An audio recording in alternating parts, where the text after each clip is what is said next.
एक गांव में रमेश और जानकी दोनों पति पत्नी रहते थे। उनके साथ उनकी देवरानी रहती थी, जो कि विधवा थी। रमेश की पत्नी बहुत बीमार थी। डॉक्टर की बात मानकर रमेश जानकी को घर ले आया। अब जानकी सारा दिन बिस्तर पर लेटी रहती।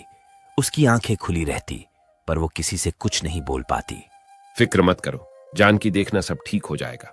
मैं तुम्हारा अच्छे से ख्याल रखूंगा। ये जिम्मेदारी आप मुझ पर छोड़ दीजिए। आप अपना ऑफिस देखिए। दीदी को अब से मैं संभालूंगी। वैसे भी मेरे पास अब करने को कुछ नहीं है। अगर मेरी सेवा और प्यार से दीदी ठीक हो जाए तो मैं समझूंगी कि मेरा जीवन सफल हो गया। पायल की बात मानकर रमेश ऑफिस चला गया। इधर पायल ने जानकी की सारी जिम्मेदारी बहुत अच्छे से संभाल ली। रमेश ऑफिस चला जाता और पायल सारा दिन रेखा की सेवा में लगी रहती। रमेश आकर जानकी से खूब सारी बातें करता। जानकी उनकी बातें सुनती तो थी, पर उनकी बातों का जवाब नहीं दे पाती थी। उधर दिन भर पायल जानकी की दवाइयों से लेकर उसकी साफ सफाई तक का पूरा ख्याल रखती। पायल की सेवा और उसका प्यार देखकर जानकी की आंखों से आंसू आ जाते और वो मन ही मन सोचने लगी, कितना गलत सोचती थी मैं। एक देवरानी से बढ़कर ये तो मेरी छोटी बहन जैसे ख्याल रखती है। बेचारी का सुहाग नहीं रहा, लेकिन वो सब भुलाकर मेरी सेवा में लगी है। हे भगवान, मेरा तो जो होना था वो हो गया, पर इस बेचारी के साथ इतना अन्याय मत करो। बिना पति के ये कैसे जिएगी सारी जिंदगी। ऐसे ही कई महीने बीत गए।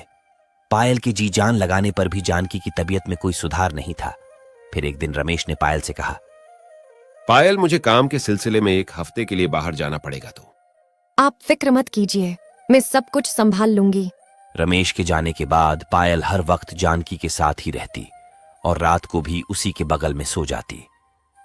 जानकी अब पूरी तरह से समझ चुकी थी कि पायल वैसी बिल्कुल नहीं थी जैसा कि उसने सोचा था या उसे बताया गया था, बल्कि वो सच में नए जमाने की एक बहुत ही जिम्मेदार लड़की थी। फिर एक रात जब पायल सो गई तो जानकी ने अपने मन में सोचा, कब तक ये दोनों मेरी सेवा ऐसे करते रहेंगे? कब तक पायल और रमेश अकेले अपना जीवन काटेंगे? कब तक मैं इन दोनों पर ऐसे ही बोझ बनी रहूंगी? यही बातें सोचते सोचते जानकी की भी आंख लग गई। 1 हफ्ता बीत गया। रमेश वापस आया तो वो आते ही जानकी के पास बैठ गया। पायल रमेश के लिए पानी लेकर वहां आ गई।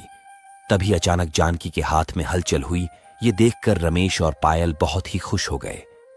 वो डॉक्टर को बुलाने ही वाले थे कि जानकी का कांपता हुआ हाथ रमेश की तरफ बढ़ा। रमेश ने तुरंत आगे बढ़कर उसका हाथ थाम लिया और फिर जानकी ने पायल को भी आंखों से उसके पास आकर बैठने का इशारा किया। पायल भी फौरन जाकर जानकी के पास बैठ गई। दीदी, अब सब ठीक हो जाएगा। मैं डॉक्टर को अभी बुला के लाती हूँ। लेकिन पायल वहां से नहीं जा सकी क्योंकि जानकी ने उसका हाथ पकड़ा हुआ था।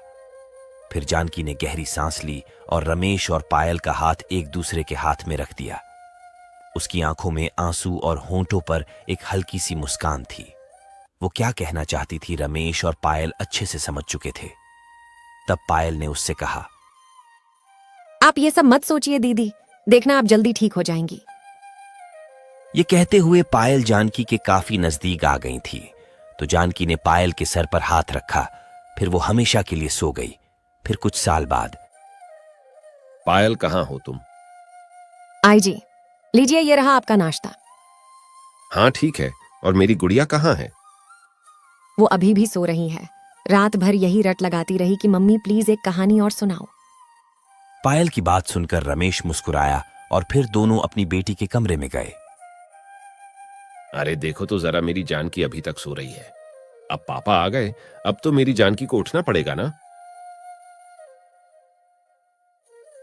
गुड मॉर्निंग पापा। Good morning mummy. दोस्तों, अगर वीडियो पसंद आई हो तो वीडियो को लाइक एंड चैनल को सब्सक्राइब करना ना भूलें। मिलते हैं आपसे अगले वीडियो में।